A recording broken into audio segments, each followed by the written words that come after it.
चलिए, तो अब आज आपको मैं पीठ के मर्मों के बारे में बताएंगे। आ, पीठ के मर्म पीठ के मर्मों में जो सबसे महत्वपूर्ण मर्म है, वैसे तो आपने अंश के बारे में पढ़ा, लेकिन शायद आपने अंश फलक, वृहति, पार्श्व संधि, नितंब, कुकुंदर और कटिक तरुण जैसे मर्मों को शायद आपने पहली बार आप उससे अवगत होंगे।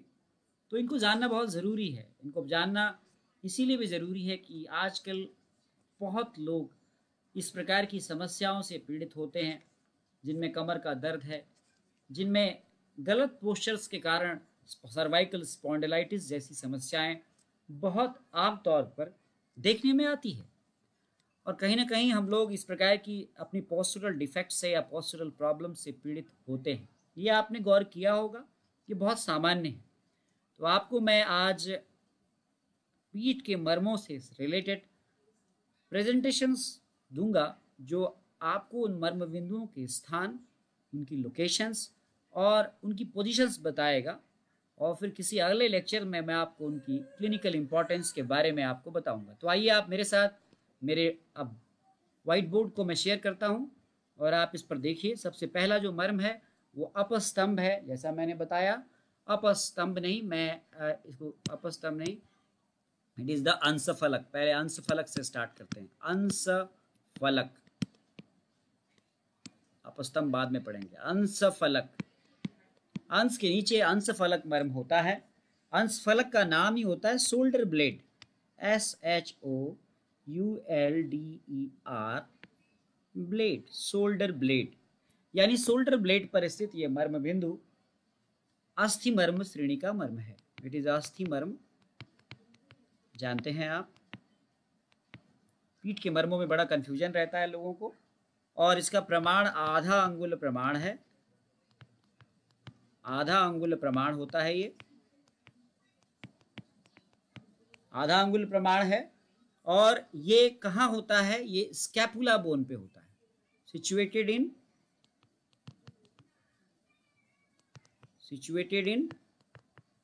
Scapula, scapula bone. ठीक है ना, ये स्कैपुला बोन पर सिचुएटेड होता है। तो अगर इसका आप वैसे देखें तो ये वैकल्यकर मर्म है। इट इज ऑफ वैकल्यकर मर्म टाइप, वैकल्यकर मर्म है ये, वैकल्यकर मर्म है। और वैकल्यकर मर्म कैसा होता है आपने पढ़ा होगा। वैकल्यकर मर्म सौम्य स्वभाव का होता है, सौम्य स्वभाव होता है। ये तो मैंने आपको इसका डिस्क्रिप्शन दिया।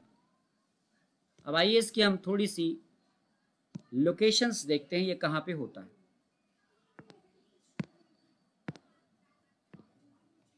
ये आपको मैं चित्र बना रहा हूं, आप चित्र को गौर से देखिएगा।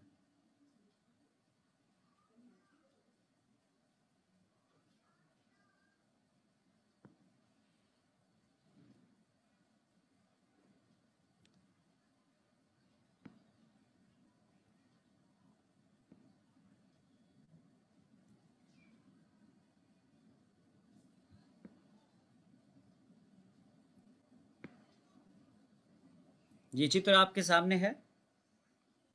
ये गर्दन है, ये पीठ का हिस्सा है। और यहाँ पर आप साफ जानते हैं, यहाँ पे स्कैपुला नाम की हड्डी होती है, जो बटरफ्लाई की विंग सेपेड होती है।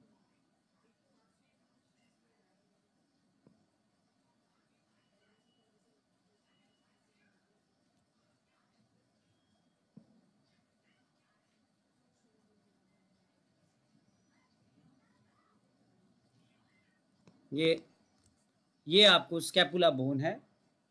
और इस बोन के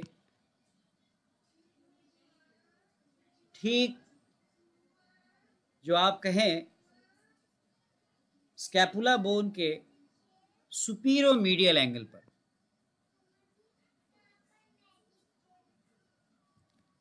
सुपीरियर मीडियल एंगल पर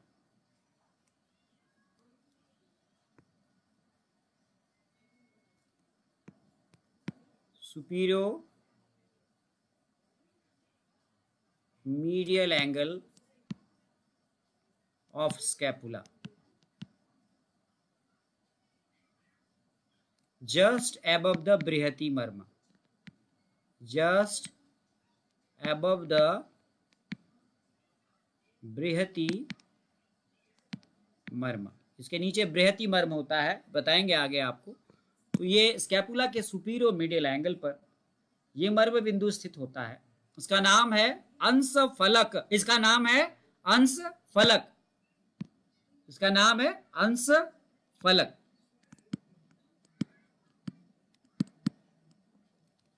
तो ये अंश फलक है, ठीक है ना।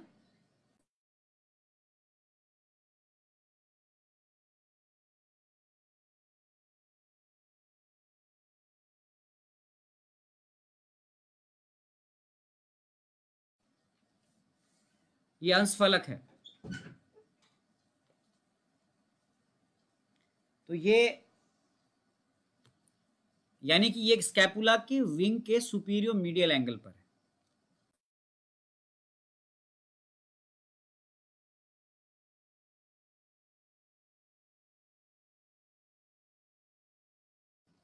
स्कैपुला के विंग के सुपीरियर मीडियल एंगल पर ये होता है, जस्ट अबव द ब्रैथी मर्म। यानी कि अगर हम उसको कहें तो ठीक, अगर स्कैपुला की विंग देखें आप तो उसके ठीक ऊपर ये मर्म स्थित होता है। चलिए मैं आपको, क्लियर है ये? It is live on Facebook, not on YouTube. अरे लाइव के चक्कर में मत जाओ, आप पढ़ो, यहाँ हो ना आप, जो देख रहे होंगे वो देख रहे होंगे, ठीक है। क्लियर है? It is clear. So superior medial angle of the scapula, कभी कभी कर देता हूं मैं, वैसे मेरे पास सारी सुविधाएं हैं पर मैं करता नहीं हूं generally. Superior medial angle of the scapula कौन सा मर्म है? उसका नाम है अंशफलक।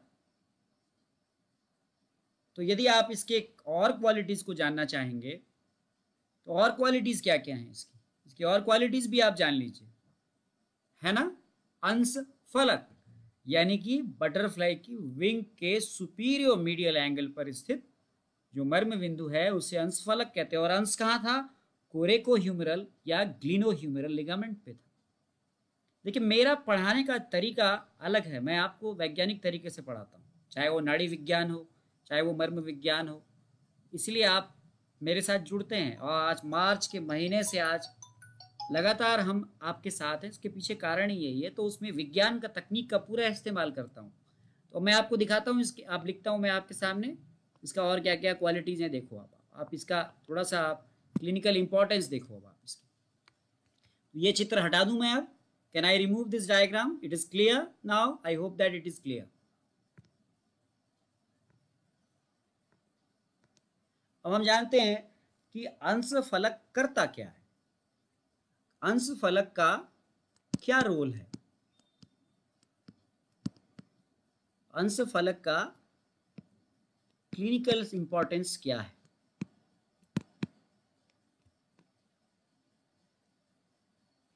है ना। बाद में आपको दबाने का तरीका भी बताऊंगा, स्टिमुलेशन का। तो पहले इसको जान लो। ये प्राणवह स्रोतस पर, प्राणवह स्रोतस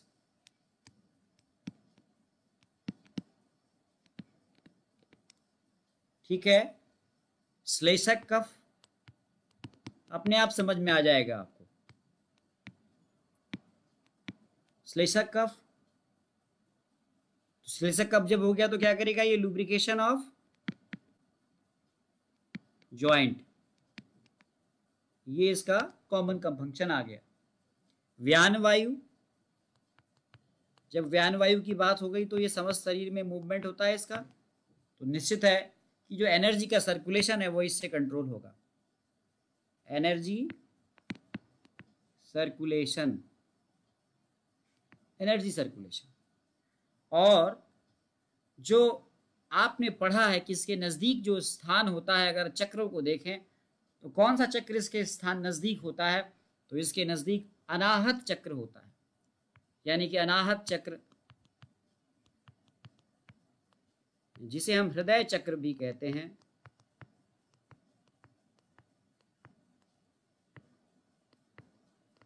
उस चक्र पर इसका पॉजिटिव इफेक्ट मिलता है। तो अंशफलक का क्लिनिकल इंपॉर्टेंस, पहला तो प्राणवायु स्रोतस पर, यानी आपका रेस्पिरेटरी सिस्टम का कंट्रोल बेटर करेगा ये।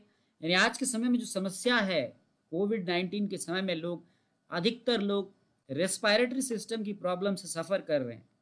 तो उनमें ये रेस्पिरेटरी सिस्टम की प्रॉब्लम्स को दूर करने के लिए मैंने बताया आपको, ऊर्वी और रानी मर्म के साथ साथ अंशफलक मर्म भी उतना ही इफेक्टिव है। श्लेषक कफ यानी कि जो शोल्डर जॉइंट की मूवमेंट है या अपर एक्सट्रीमिटी की जॉइंट रिलेटेड प्रॉब्लम्स है, चाहे वो सर्वाइकल स्पॉन्डिलाइटिस हो, चाहे वो कमर का किसी प्रकार का दर्द हो, चाहे वो बैक एक हो, चाहे लो बैक पेन हो, चाहे शोल्डर के मूवमेंट में कोई प्रॉब्लम हो, इन सारी कंडीशंस में this marma point is a very excellent my dear doctors. ये बहुत ही इफेक्टिव है। तो श्लेषक कफ, लुब्रिकेशन ऑफ जॉइंट, व्यान वायु, एनर्जी का सर्कुलेशन और अनाहत चक्र यानी हृदय चक्र, यानी कहीं ना कहीं ये इनडायरेक्टली आपके हार्ट को भी अफेक्ट करता है। These are the clinical significance of this Marma point.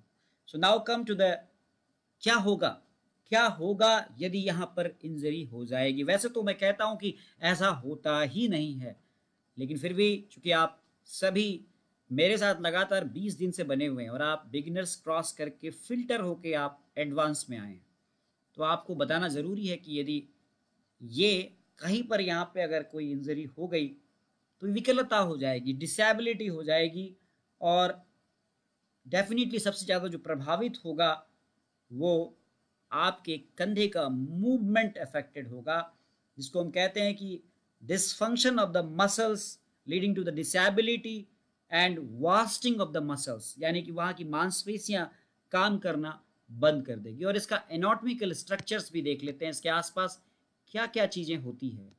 Anatomical structures अगर आप देखें, इसको याद करने की ज़रूरत नहीं है क्योंकि हमें क्लिनिकल चीज़ें जानना ज़रूरी है, एनाटॉमी पर बहुत फोकस करने की ज़रूरत नहीं है। तो एनाटॉमिकल स्ट्रक्चर्स अगर आप देखें तो इसके पास आसपास जो है वो 5th, 6th, 7th और cervical, 5th, 6th, 7th cervical and first thoracic vertebra उसके पास होता है। तो एनाटॉमिकल स्ट्रक्चर्स देखें तो 5वीं, 6ठी, 7वीं सर्वाइकल और पहली थोरेसिक वर्टिब्री इसके पास होती है।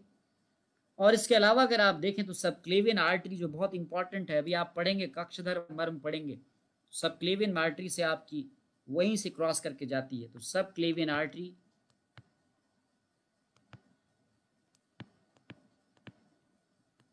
और इसके अलावा सबक्लेवियन आर्टरी के अलावा आपको कुछ चीज़ें और यहाँ से क्रॉस करती हैं, when, subclavian artery and when, और 5th, 6th और 7th thoracic nerves, 5th, 6th and 7th thoracic nerves भी इसके आसपास से क्रॉस करती हैं।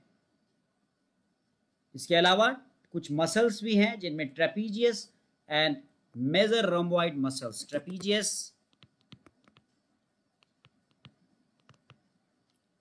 एंड मेजर रोम्बॉइड मसल इसके आसपास के एनाटॉमिकल स्ट्रक्चर्स हैं। तो अंशफलक स्कैपुला के विंग के सुपीरियर मीडियल साइज में स्थित होता है। ये कैसा मर्म है? ये शोल्डर ब्लेड पर स्थित, शोल्डर ब्लेड कहते हैं उसको, विंग जो है ना वो ब्लेड की तरह होती है, एक शार्प एड्ज होता है, उस शार्प एड्ज के दोनों तरफ 2 मर्म बिंदु होते हैं। ये जो अस्थि मर्म है, संख्या में अगर हम देखें तो 2 हैं, प्रमाण में देखें तो अर्धअंगुल प्रमाण के हैं, और इसके ठीक नीचे वृहति मर्म होता है जिसकी बात मैं अगले लेक्चर में करूंगा या फिर अभी देखूंगा। ये रेस्पिरेटरी सिस्टम, ये आपकी श्लेषक कफ, ये आपकी प्राण और व्यान वायु, ये आपकी चतुर्थ चक्र जिसे हार्ट चक्र कहते हैं, उस पर इसका सीधा असर होता है। ये वैकल्यकर मर्म है, सौम्यता लिया हुआ है, और अगर यहाँ पर इंजरी हो जाए तो यहाँ की मांसपेशियां काम नहीं करती हैं और आपको कंधे को मूव कराने में तकलीफ होती है। ये इसका डिसेबिलिटी रिलेटेड कैरेक्टर है। और एनाटॉमिकल स्ट्रक्चर्स में आपने देखा कि 5th, 6th, 7th cervical and 1st thoracic vertebra, subclavian artery and vein, 5th, 6th and 7th thoracic nerves, trapezius and major rhomboid muscles इसके पास स्थित होती हैं। आई थिंक आपको ये बात क्लियर हो गई होगी और इसमें कोई डाउट तो नहीं है आपको कोई शंका हो तो आप पूछ सकते हैं। You can ask. The ligament's name, you just write it, the ligament's name. There is no ligament. 1st, 6th, 7th cervical and 1st thoracic vertebra, subclavian artery and vein, 5th, 6th and 7th thoracic nerves, trapezius and major rhomboid muscles. ठीक है ना? आपने यही सरल है आपको याद करना। कहाँ कहाँ यूज करते हैं?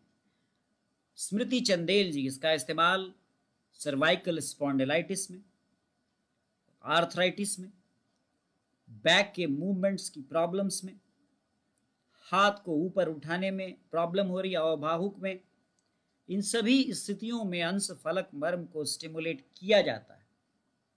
यानी कि इसके अलावा रेस्पिरेटरी सिस्टम की प्रॉब्लम्स में, इसके अलावा ये आर्म्स के मूवमेंट में, आर्म्स और लंग्स को प्रॉपरली फंक्शन करने में भी इसका बहुत इंपॉर्टेंट रोल है। ये इतना महत्वपूर्ण मर्म है कि बैक का फ्रोजन शोल्डर में केवल इसी से नहीं होगा रीना जी, आपको अंश, ऊर्वी, आणी, कूर्पर, मणिबंध, क्षिप्र, इन मर्मों का भी स्टिमुलेशन करना होगा। चाहे तो आप क्षिप्र से स्टार्ट करके क्षिप्र, मणिबंध, इंद्रवस्ती, कूर्पर, आणी, ऊर्वी और अंश मर्म को स्टिमुलेट करके आप फ्रोजन शोल्डर में फायदा ले सकते हैं। लेकिन आप चाहें तो अंशफलक भी कर सकते हैं, लेकिन अंशफलक का ज्यादा रोल कंधों से रिलेटेड समस्याओं में और गर्दन से रिलेटेड समस्याओं में अधिक होता है। यानी सर्वाइकल स्पॉन्डिलाइटिस, ग्रीवासूल की स्थिति में आप इस मर्म बिंदु का अधिक प्रयोग कर सकते हैं। यदि आपके और प्रश्न हो तो आप पूछ सकते हैं मुझे। जी, तो ये मैंने आपको बताया और मैंने आपको समझाया। ये ठीक कंधे के पीछे ये स्थित होता है, बैक में, स्कैपुला की विंग पे। स्वयं आप इसको स्टिमुलेट नहीं कर सकते। मैं कल आपको इसका स्टिमुलेशन दिखाऊंगा जब वृहति और अंशफलक दोनों पढ़ा लूंगा, तो फिर मैं आपको ऑब्जेक्ट पे इसका स्टिमुलेशन दिखाऊंगा। तो अभी आप फिलहाल लोकेशन आइडेंटिफाई कर लीजिए। तो मुझे नहीं लगता है कि आपको किसी को अब लोकेशन में कोई प्रॉब्लम होगी। विंग्स ऑफ स्कैपुला में सुपीरियर मीडियल एंगल पर होता है। देखिए वहां आसपास गुजरने वाली नर्व्स हैं, उनका याद रख लो तो ठीक है, ना हो तो कोई बात नहीं। उस पर उतना जो आसपास गुजर रही हैं उन नर्व्स का नाम, वो थोरैसिक भी हैं और वो थोरैसिक नर्व्स हैं, वो थोरैसिक नर्व्स हैं। वहां पे थोरैसिक नर्व्स हैं और सबक्लेवियन आर्टरी एंड वेन है। 5th, 6th, 7th cervical and 1st thoracic vertebra, subclavian artery and vein, 5th, 6th and 7th thoracic nerves है वहां पे, और trapezius and major rhomboid muscles है। ठीक है ना? Yes, it's very effective. Kamal Singh Patwal ji, ये बहुत बेहतरीन काम करेगा शोल्डर स्टिफनेस में। और डेफिनेटली जब आपने पढ़ा होगा कि एंजाइना का पेन जो है वो पीछे की तरफ माइग्रेट करके जाता है रविकांत प्रजापति जी, तो वहां पर भी ये बेहतरीन काम करेगा। और आपको, लेकिन मैं ये नहीं कहूँगा कि आप हार्ट की प्रॉब्लम वाले पेशेंट्स में आप अंशफलक को स्टिमुलेट करते रहें। That is an emergency condition and you have to refer that cases for the cardiac centre. But yes, for such pain like जो बैक पेन और the spinal pain in the spinal region as well as the stiffness of the neck, these points will definitely act you and in very positive manner. So that's why I hope that you got my point very clear. आप बहुत अच्छी तरह से इसकी locations और इसके बारे में आप इसके आइडेंटिफिकेशंस, इसके एनाटॉमिकल लैंडमार्क्स और इसके क्लिनिकल फीचर्स को आप बेहतरीन तरीके से समझ गए होंगे, ऐसा मुझे लगता है। अगर आपके प्रश्न हो तो आप प्रश्न पूछ सकते हैं और मैं आपको उत्तर देने का प्रयास करूंगा। एकदम क्लियर होना चाहिए क्योंकि ये नया पॉइंट है और इट मस्ट बी क्लियर, क्योंकि मेरे मेरे पढ़ाए हुए में से मुझे नहीं लगता है कि कोई चीज़ आपको डाउटफुल होता होगा या कोई चीज़ अनक्लियर अनक्लियर रहता होगा। ऐसा होता ही नहीं है, आता ही होता ही नहीं है। दिनेश जोशी जी, गुरुदेव को प्रणाम। प्रणाम जी, प्रणाम जी। ओम प्रकाश तिवारी जी, इसके पूर्व में संभाषण व्याख्यान कैसे देख या सुन सकते हैं? ओम प्रकाश तिवारी जी, ये संभाषण और व्याख्यान इतनी आसानी से नहीं मिलते। इसको लेने के लिए ये हमारे हमारे साथ जुड़े हुए एडवांस के स्टूडेंट है, ये फेसबुक पे कमेंट्स आ रहे हैं, मैं उनको ले रहा हूँ। ये लगातार मेरे साथ पिछले 1 महीनों से अध्ययन किए हुए भारत के प्रत्येक राज्य से जुड़े हुए चिकित्सक हैं, जो आज से नहीं बल्कि मार्च के महीने से लगभग 1000 चिकित्सकों ने मेरे से लगातार इन क्लासेस को अटेंड किया है। ये उसका एक केवल सैंपल है जो आज फेसबुक पर लाइव किया गया है। ऐसे तो पता नहीं कितने लेक्चर्स हैं। महेंद्र चतुर्वेदी जी, नमस्कार सर, नमस्कार, मुंबई से। बीच बीच में फेसबुक के कमेंट्स भी ले रहा हूँ। चलिए, अब मैं जो कि लाइव है सेशन, तो वहाँ के भी कुछ चीज़ें मैं इधर रख ले रहा हूँ। लोग प्रश्न पूछ रहे हैं, क्योंकि मैं यूजुअली अपने सेशंस को लाइव नहीं करता, क्योंकि वैसे ही लोग मुझे अच्छी तरह से जानते हैं वो, तो मुझे ज़रूरत ही नहीं होती कि मैं अपने सेशंस को लाइव करूँ। हाँ, कभी कभी रिकॉर्ड कर लेता हूँ ताकि वो आप लोगों का कोई लेक्चर मिस हो जाए तो आप उसको देख लें। क्योंकि ये नया नया था तो मैंने कहा चलो इसको थोड़ा सा, ये लेक्चर सेव है, आप फेसबुक पर देख सकते हैं। चिंता मत करिए सौरभ राजपूत जी, जहां आपको चाह होगी वहां आपके पास राह होगी, आपको रास्ते मिल जाएंगे, ऐसा कुछ नहीं है। हमारे एडवांस के कई डॉक्टर्स जो हैं वो 4-4 महीने से मेरे लेक्चर व्याख्यान सुनते रहते हैं। पता नहीं उनको क्या मिलता है मेरे बताए हुए में और मेरे समझाए हुए में। तो मुझे खुद आश्चर्य होता है कि वो क्यों बैठते हैं यहाँ पे। अभी भी कई लोगों ने रिक्वेस्ट किया है कि सर हम आपके फिर इसमें घुसना चाहते हैं एडवांस में। मैंने कहा आ जाओ भैया, हमारे लिए क्या है भाई, आपने हमसे पढ़ा है तो आप दोबारा आ जाओ रिवाइज करने के लिए। हमें कोई किसी के लिए बंधन नहीं है। बस ये लगता है कि आप 23, 25, 26, 27, 40, 50 जितने भी लोग हैं कम से कम रेगुलर तो है ना। तो ये एडवांस के आप ऐसे चिकित्सक हैं जो आप पूरी तरह से ट्रेंड है। मुझे आपको कुछ भी नहीं बताना पड़ रहा है, आप बिल्कुल समझ जा रहे हैं। अब मुझे ये नहीं बताना है कि कालांतर प्राणहर मर्म क्या होते हैं, मुझे आपको ये नहीं बताना है कि वैकल्य कर्म मर्म क्या होते हैं। तो आपको याद करने की जरूरत ही नहीं है। मैं ऐसे ही नाड़ी विज्ञान पढ़ाता हूँ, आप पूछिए उनसे जो नाड़ी विज्ञान पढ़ रहे हैं। They are getting all the points very clear. I never make the subjects complicated, I just explain it easily and you got it. That is the way of teaching, और यही आना चाहिए। तो सर आप सिखाते हैं तो रट्टा मारना नहीं पड़ता है। अरे क्यों रट्टा मारना पड़ेगा आपको? आयुर्वेद रट्टा मारने वाला विषय ही नहीं है, इसको समझने की ज़रूरत है। और आपने अगर इसको समझ में आ गया तो विषय बहुत सरल है। उसमें भी नाड़ी विज्ञान और मर्म विज्ञान जैसे विषय कोई नहीं पढ़ाता आपको इतनी सरलता से, लेकिन मैंने उसका बीड़ा उठाया और आपको आज लगातार, आप मुझे लगता है कि आज मेरे साथ बिगिनर्स के आपने 12-15 दिन अटेंड किए और फिर आप मेरे साथ 5वां-7वां लेक्चर अभी एडवांस का कर रहे हैं। तो इतने दिन आपका पेशेंस भी तो बहुत बड़ा है। आप क्यों आते हैं सुनने के लिए? तो कुछ तो होगा। तो अग्निकर्मा नहीं नहीं नहीं, अभी अग्निकर्मा नहीं है, उस पर अभी हाथ लगाऊंगा तो हाथ जल जाएगा। अभी मर्म हम मानते हैं कि ज़रूरत ही नहीं है। मर्म करने के बाद आपको किसी और चीज़ की ज़रूरत नहीं है Jayanti ji. But these all are the sciences, we have to pay regard to all these sciences. हमें अपनी इन सभी पैथीज को पूरा सम्मान देना चाहिए। इसी वजह से इन लोगों को, इन सारी पैथियों के लोगों को मैं एक हाँ करूँगा definitely. I will start my so many students are requested that sir start the yoga session. Definitely I will start. Kamal Singh Patwan ji, okay okay, God bless me, thank you. तो चलिए हम आगे चलते हैं वृहति मर्म पर। आज 2 मर्म आपने बताने हमने, तो वृहति मर्म कल मैं इसका डेमोन्स्ट्रेशन आपको दिखाऊंगा। Now just come to the next marma point, that is the Vrihati marma. Brihati कितना बढ़िया नाम है। देखो सारे मर्मों के नाम जो है ना वो इतने बेहतरीन हैं कि आपको कुछ समझने की ज़रूरत नहीं है। वो नाम खुद ही बता रहे हैं कि मैं क्या काम करता हूँ। भाई वो नाम आपको चीख चीख कर बोल रहे हैं कि मैं ये काम करता हूँ, बस सुनने वाले के कान में आवाज़ नहीं जा रही है। दिक्कत इस बात की है। तो वृहति, द लार्ज और the broad region, the large and the broad region. Broad region, बड़ा एरिया, बहुत बड़ा एरिया। जो बड़ा एरिया कवर करता है वो बृहति है। ये 2 होते हैं दोनों तरफ, ये भी स्कैपुला पे ही होते हैं। और अभी बताया कि मैंने ये जो अंश फलक है उसके नीचे होते हैं, आपने पढ़ा। सिरा मर्म है ये, वो पढ़ा आपने कैसे मर्म थे। अभी अभी जो आपने अंश फलक पढ़ा वो कैसा मर्म था शोल्डर ब्लेड पे, वो अस्थि मर्म था। और ये कैसा मर्म है, ये शिरा मर्म है।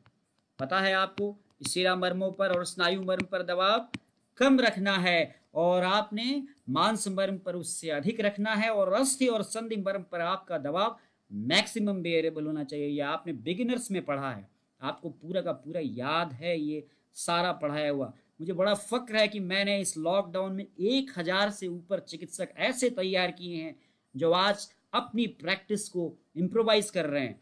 लोगों के लिए ये लॉकडाउन बहुत खराब होगा, मेरे लिए भी कुछ इसमें प्रॉब्लम्स आई हैं, पर मुझे इस बात का बहुत सुकून है कि मैं उन चिकित्सकों से अलग हूँ। मैंने बहुत सारे चिकित्सकों को, आपके जैसे चिकित्सकों को ट्रेन किया, और आप सब आज इसको इतनी अच्छी से गेन कर रहे हो। तो ये सिरा मर्म है, वृहति मर्म है, बड़ा सिंपल है, और अभी डायग्राम बनाऊंगा तो आपको और दिख जाएगा। अर्ध अंगुल प्रमाण है, अंगुल प्रमाण भी याद कर लीजिए इसका। जिसका अंगुल प्रमाण न याद आए वो आधा अंगुल प्रमाण है, याद है ना। कंवलजीत जी हैं कि नहीं आज पता नहीं। अर्ध अंगुल प्रमाण है,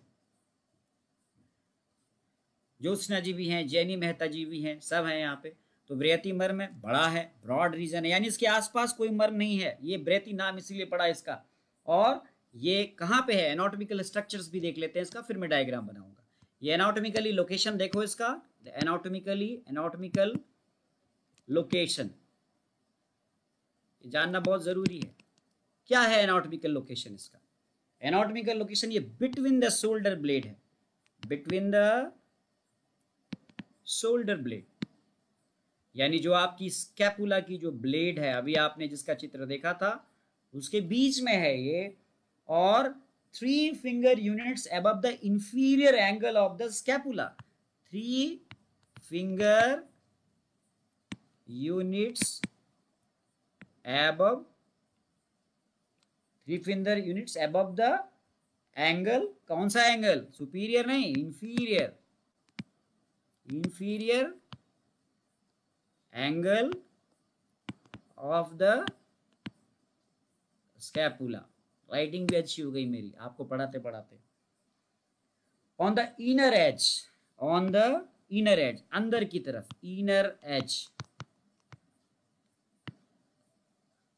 कहां पे, एट द, कौन सी जगह पे, at the triangular surface space, at the triangular space, यानी कि बिटवीन द शोल्डर ब्लेड, दोनों शोल्डर ब्लेड के बीच में 3 finger units above the inferior angle of the scapula at the inner as at the triangular space. Now look at the diagram. अब आप diagram पे आइए, अब मैं आपको डायग्राम दिखाता हूं, वही डायग्राम बनाऊंगा। चित्र शायद अच्छा ना बन पाए, चित्र की भावना पे जाइएगा। बहुत अच्छा कलाकार तो नहीं हूं मैं, हाँ, लेकिन इतना जरूर है कि मैं समझाने की क्षमता रखता हूं, जो शायद मुझे औरों से अलग करती है। ये आपका पीठ का चित्र बन गया, लग रहा होगा आपको, पीठ तो दिख ही रही होगी। और पीठी पर आपका स्कैपुलर ड्रॉ कर देता हूं दूसरे कलर से। ये आपका बटरफ्लाई लाइक स्ट्रक्चर अच्छा बन गया थोड़ा सा। ये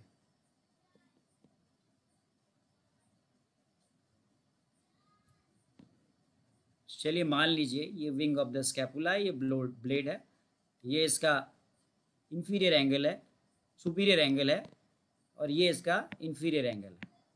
तो आपने पढ़ा था कि, अभी आपने पढ़ा कि ये कोई मर्म यहाँ पे होता है जो सुपीरियर मीडियल एंगल पे होता है। इसका नाम आपने पढ़ा क्या, इसका नाम पढ़ा आपने अंश फलक। और अभी आपको मैंने बताया कि इनर एड्स पर, इंफीरियर एंगल पर स्कैपुला के 3 finger above the inferior angle. तो ये इंफीरियर एंगल ये है, यहां से आप 3 अंगुल ऊपर चलेंगे, यहां से आप क्या करेंगे, 3 अंगुल ऊपर चलेंगे, यहां से 3 अंगुल ऊपर, और यहां से 3 अंगुल ऊपर चलेंगे। चित्र दिख रहा होगा आपको। तो आपको यहां पर इस जगह पर एक बिंदु मिलेगा, इस जगह पर एक दूसरा मिलेगा। इन दोनों मर्म बिंदुओं का नाम बृहति मर्म है। यानी आपने देखा एक मर्म सुपीरियर मीडियल एंगल पर है एट द जो ब्लेड शोल्डर ब्लेड के, और दूसरा मर्म इंफीरियो मीडियल एंगल पर इनर एड्स पर 3 फिंगर्स अबव है। ये तो एग्जैक्टली सुपीरियर मीडियल एंगल पर है और ये इंफीरियर मीडियल एंगल से 3 फिंगर अबव है, यानी एग्जैक्टली नहीं है ये 3 finger above the inferior medial angle of the scapula. समझ में आई बात? ये इस दोनों के बीच का अगर आप डिस्टेंस देखोगे तो ये डिस्टेंस कंपैरेटिवली इसके डिस्टेंस के, इसका डिस्टेंस कम है और इसका डिस्टेंस क्या है, ज़्यादा है। यानी कि ये दोनों मर्म बिंदु अंशफलक आपस में स्पाइनल कॉर्ड अगर बीच में आप देख लें तो ये स्पाइनल कॉर्ड से दूरी पर हैं, जबकि ये स्पाइनल कॉर्ड के करीब हैं और ये inferior medial angles of the scapula से 3 अंगुल ऊपर हैं टुवर्ड्स द स्पाइनल कॉर्ड। एकदम क्लियर होना चाहिए आपको। ये डायग्राम बनाया मैंने आपको, अब आप बताइए ये आपको समझ में आया या नहीं आया? ये बात समझ में आई नहीं आई? नहीं आई तो फिर कल मैं आपको इसको ऑब्जेक्ट पे बताऊंगा। अभी आप बताइए। ज्योत्सना चौहान जी को समझ में आ गया, विनल जी को भी आ गया, शुभम जैन को समझ में आ गया, हरप्रीत जी को समझ में आ गया, चित्र हटाया नहीं है मैंने। और बोलिए 20-21 लोग हैं। रितु पांडे जी को समझ में आ गया, कंवलजीत कौर जी का इंतजार कर रहे थे, समझ में आ गया, आकाश सेठी को आ गया, सौरभ राजपूत जी को समझ में आ गया। क्या बात है, सबको समझ में आ गया। कितना सिंपल एनाटमी है भैया, इतना टफ क्यों पढ़ने का?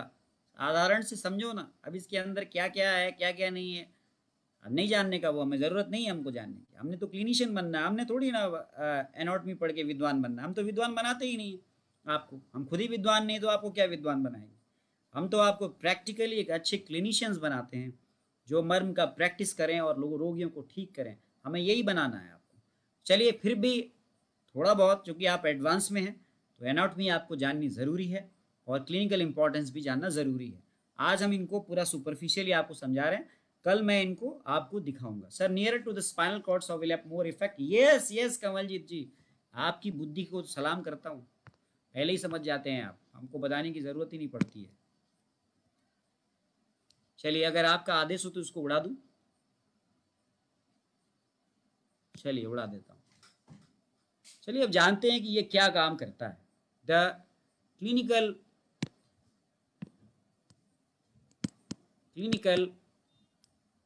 importance of बृहति मर्म। क्या काम करता है? what this मर्म पॉइंट वर्क्स। ये थर्ड और इसका जो असर है बृहति का, ये बहुत इंपॉर्टेंट है। ये आपके मणिपुर चक्र पर आपने पढ़ा, अभी आपने मणिपुर चक्र पर इसका असर है। आपने अंशफलक पढ़ा, उसका असर था आपके कौन से चक्र पे? बताइए आप, कौन से चक्र पे था अंशफलक का असर? अंशफलक का जो असर था वो सीधा सीधा असर कहाँ था? हार्ट चक्र पे था, अनाहत चक्र पे था। जबकि बृहति का सीधा असर आपके मणिपुर चक्र पे है।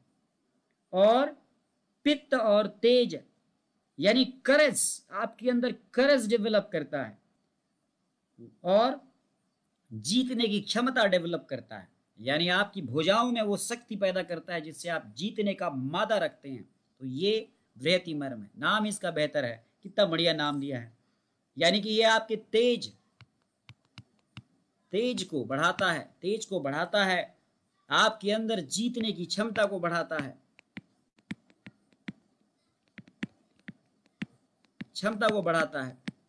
करेज को बढ़ाता है। आपकी भुजाओं में, कहते हैं ना भुजाओं में वो ताकत पैदा करो, वो जुनून पैदा करो कि हर वो चीज जो आपको मिल ना पाए उसको आप हासिल कर सको। ये पावर आपके अंदर ये बृहति मर्म पैदा करता है और आपका स्वेदवा स्रोतस का भी नियंत्रण रखता है। ये स्वेदवा स्रोतस का नियंत्रण, भ्राजक पित्त का कंट्रोल, भ्राजक पित्त का नियंत्रण, जिससे आप हीट एब्जॉर्प्शन करते हैं प्रॉपरली और आपका स्किन प्रॉपरली हीट को डिसैपिएट करता है। भ्राजक पित्त का यही फंक्शन है, the dissipation of the heat. And absorption of the heat, और प्लाज्मा, साथ साथ आपके जो ब्लड प्लाज्मा का कॉन्स्टिट्यूशन है वो भी प्रॉपर रहता है, और आपका लिम्फेटिक सिस्टम, जिसे आप रसवह स्रोतस कह सकते हैं, टोटली इससे बैलेंस्ड रहता है। रसवह स्रोतस, या आप जिसे अपना लिम्फेटिक सिस्टम कहें, लिम्फेटिक सिस्टम, ये टोटली इससे कंट्रोल रहता है। तो क्या क्या काम किया इसने? आपके मणिपुर चक्र पर इसने काम किया, आपके पित्त और तेज को बढ़ाया, आपके अंदर करेज बढ़ाया इसने, आपकी भ्राजक पित्त यानी हीट एब्जॉर्प्शन को ठीक किया, इसने आपकी व्यान वायु को ठीक किया, इसने आपका प्लाज्मा ठीक किया, इसने आपका रसवह स्रोत लिम्फेटिक सिस्टम को इसने करेक्ट किया। तो ये आपका वृहति मर्म है। चलिए, आपने वृहति मर्म के क्लिनिकल सिग्निफिकेंस को आपने आशा है समझ में आ गया होगा आपको। तो आपको इसके हम थोड़ा सा आसपास के एनाटॉमिकल स्ट्रक्चर्स को क्लियर करें। आप समझ में आया इसके बारे में? आपको बात क्लियर है? ये सब वृहति चेस्ट रीजन में आएगा और मणिपुर तो एब्डोमिनल रीजन में आता है। तो मणिपुर चक्र में कैसा होगा? अरे अरे अरे अरे अरे, ऐसा है, नीचे है, देखो देखो देखो देखो देखो देखो, बहुत सब अच्छा सवाल है। अनाहत और मणिपुर के बीच में कोई चक्र है? अमोल देशपांडे जी, कोई चक्र है? वृहति का असर हृदय चक्र पे भी होगा, लेकिन ज्यादा असर जो है वो नीचे होगा। नहीं है ना? तो फिर नहीं है, तो फिर ऐसा मानो कि ये नाम वृहति इसीलिए पड़ा है, इसका नाम जो वृहति पड़ा है ये बड़े हिस्से को कवर करता है, इसीलिए वृहति बोला गया है। इसके नीचे अगर आप मर्म देखो तो काफी दूर पर आपको एक मर्म मिलता है, इसका नाम है पार्श्व संधि। तो यानी इतने बीच में, दो स्विचेस के बीच में ऊपर वाले भगवान ने कोई दूसरा स्विच नहीं दिया। तो इसका मतलब है ये स्विच नीचे तक आपके रीनल एंगल तक कंट्रोल कर रहा है। रीनल एंगल पर जाकर के आपको अगला मर्म मिलता है जिसे पार्श्व संधि मर्म कहते हैं। तो यानी कि रीनल एंगल से पहले और इंफीरियर, जो आपका इंफीरियर एंगल ऑफ स्कैपुला, उसके बीच में कोई और मर्म बिंदु नहीं है, और इसका नाम वृहति दिया, यानी ये बड़े हिस्से को कवर कर रहा है। तो अमोल देशपांडे जी, इसका असर मणिपुर चक्र तक जाता है। समझ में आई बात? आई समझ में? इसीलिए इसका नाम बृहति है, ब्रॉड, बड़ा हिस्सा, यानी कि स्कैपुला के नीचे हिस्से से लेकर के रीनल एंगल तक के हिस्से को ये कवर कर रहा है, पीछे से बड़ा हिस्सा कवर कर रहा है पोस्टीरियरली। तो एक्चुअली संविदा में बृहति एग्जैक्ट अपोजिट टू स्तन मूल बोला है। Yes, it is exact oppositely, ये स्तन मूल के ठीक पीछे है। Exactly, you are correct, exactly you are 100% correct Amol Deshpande ji. Virtually it is exactly at the back side of the स्तनमूल मर्म, बिल्कुल सही है। लेकिन वहां स्तनमूल के बाद कौन सा मर्म आता है, जरा बताओ सामने अमोल देशपांडे जी। अगर आप चेस्ट और एब्डोमेन के रीजन की बात करोगे तो स्तनमूल के बाद कौन सा मर्म आता है? बताइए, एंटीरियरली, एंटीरियरली बताइए ना, बताइए। स्तन मूल के बाद स्तन रोहित तो ऊपर है भैया मेरे, नाभि मर्म आता है। अमोल देशपांडे जी, स्तन रोहित ऊपर है, आता है ना नाभि मर्म। और नाभि मर्म किसका स्थान है?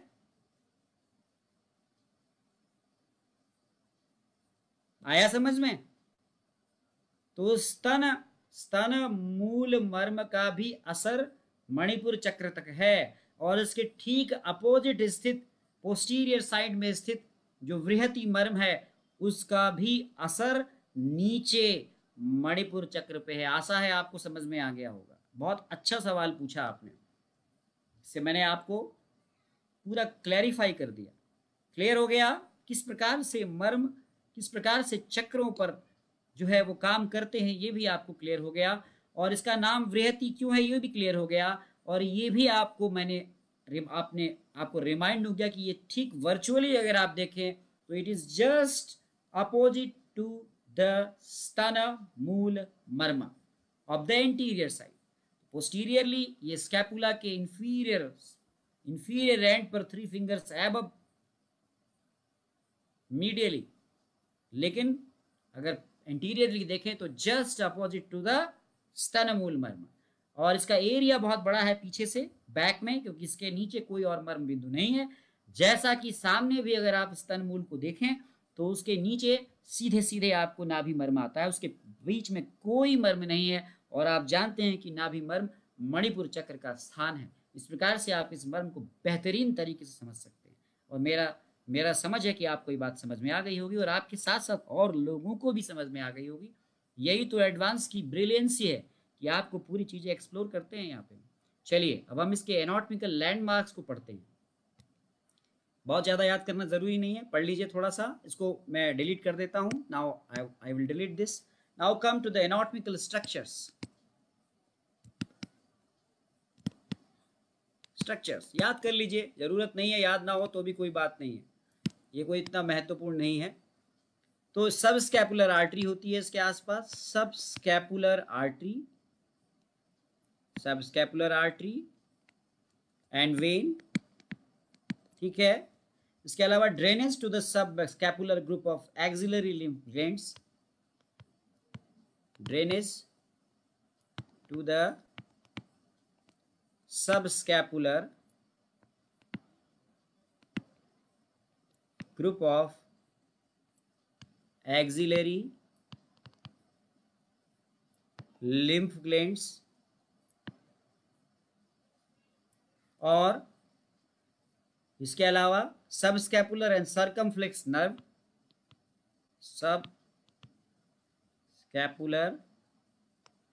एंड सर्कमफ्लेक्स नर्व, ठीक है। इंफ्रास्पाइनेटस नर्व है ना। टेरिस मेजर एंड माइनर, नाम सुना होगा आपने एनाटॉमी में, teres major and teres minor, और trapezius muscles and trapezius muscles, ये इसके आसपास होते हैं anatomical structures. Subscapular artery and vein, drainage to the subscapular group of axillary lymph glands, subscapular circumflex nerves, infraspinatus, teres major, teres minor and trapezius muscles, ये इसके आसपास होते हैं। एनाटॉमिकल स्ट्रक्चर्स आपने नोट कर लिए होंगे, समझ भी लिया होगा, ये आसपास हैं। याद हो तो ठीक है, नहीं हो तो कोई बात नहीं। Subscapular artery and vein, drainage to the subscapular group of axillary lymph glands, subscapular and circumflex nerve, infraspinatus, teres major, teres minor, trapezius muscles. I hope that you noted this. Now come to the other points. ये कालांतर प्राणहर मर्म है। कैसा मर्म है? कालांतर प्राणहर मर्म है। ये कालांतर प्राणहर मर्म है। कालांतर प्राणहर मर्म है ये। और कालांतर प्राणहर मर्म के होने के अलावा ये सौम्य और आग्नेय स्वभाव का है। कैसा है ये? सौम्य और आग्नेय स्वभाव का। मैं बार बार कहता हूं कि इन मर्म बिंदुओं में भगवान का निवास होता है, और इन मर्म बिंदुओं को प्रेरित करके हम अपने ईश्वर को जगाते हैं, और इस प्रकार से हम अच्छे रिजल्ट प्राप्त करते हैं। यदि आप ईश्वर को नाराज करते हैं तो वहीं ये मारियंती इति मर्माणी जैसे प्रभाव दर्शाते हैं, और जब इन्हीं मर्म बिंदुओं को आप अच्छे से उत्प्रेरित करते हैं तो इनका प्रभाव अमेजिंग मिलता है। इनका प्रभाव मणिपुर चक्र तक मिलता है। वृहति मर्म और स्तन मूल मर्म जैसे मर्मों का प्रभाव आपको नाभि के रीजन तक मिलता है, ये आपने पढ़ा है। और यहाँ पे अगर इंजरी हो गई, यदि आपने भगवान को नाराज कर दिया तो डैमेज हो जाएगी वेसल्स की, और डीप इंजरी के कारण अंदर लंग्स का हिस्सा भी प्रभावित होगा और फेफड़े तक में नुकसान होगा। तो आइदर आपने इंजरी स्तनमूल में करी या आपने वृहति में करी, नुकसान फेफड़े का होगा, लंग्स का होगा, ये आप ध्यान रखिएगा। तो इससे आपको ये नहीं करना है। यहाँ पे आप हल्की मालिश कर सकते हैं, यहाँ पे आप सर्कुलर मसाज दे सकते हैं, यहाँ पे आप जो है अपनी शोल्डर और नेक रीजन के स्ट्रेस को कम करने के लिए इसको स्टिमुलेट कर सकते हैं। ये हृदय पर भी असर करता है, मैंने बताया, और ये आपके रसवह स्रोतस के फंक्शंस को इम्प्रूव करता है, जैसे मैंने इसके क्लिनिकल फीचर्स में बताया। लिम्फेटिक सिस्टम को ठीक करता है। तो यहाँ पर आप कोई भी कूलिंग और सूदिंग ऑयल का इस्तेमाल कर सकते हैं। और आप फ्रोजन शोल्डर में स्पेसिफिकली, या फिर आर्म मसल्स की कोई एट्रॉफी हो, इन कंडीशंस में आप इन मर्म बिंदुओं का उत्प्रेरण प्रायः कर सकते हैं जिनमें अंश फलक और वृहति हैं।